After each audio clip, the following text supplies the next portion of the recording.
Ready go বুঝছো?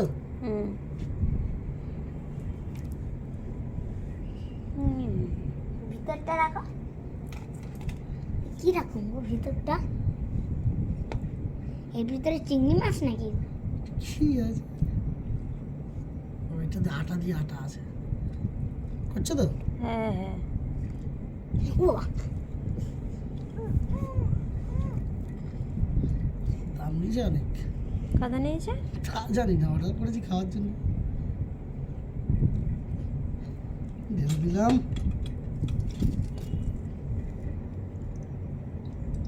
কত দাম? 200, 300, 400, 600, 1000, 2000, 4000, 10,000 এরকমই হবে। আবার কি?